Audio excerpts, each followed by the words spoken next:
This rusting old dredger was the target for the Operation Kingfisher team. The Clifton was owned by 48-year-old David Skinner from Upminster in Essex.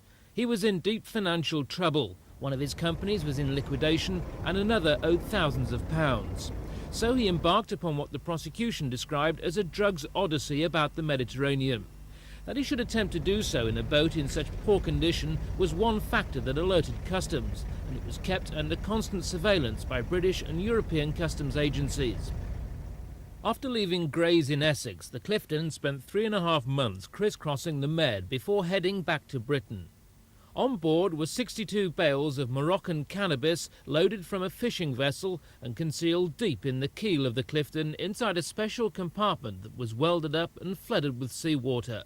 It was worth £4.5 million.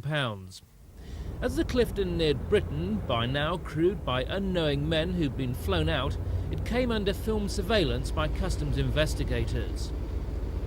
The first port of call was Poole in Dorset, where urgent repairs were carried out. But the gang never came near the boat, and customs men, keeping 24-hour watch, bided their time.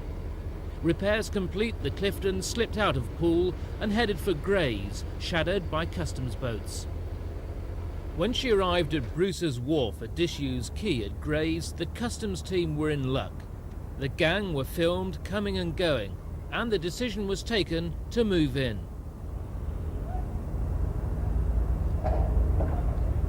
Inside the breakdown truck and the car it's carrying are armed officers from Essex Police.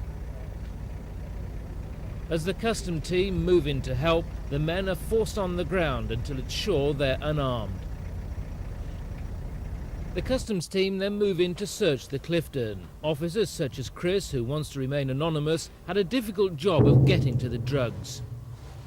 Extremely difficult because of the conditions of removing this original plate. And then the subsequent plate had to be done while standing in water, very poor light, cramped conditions.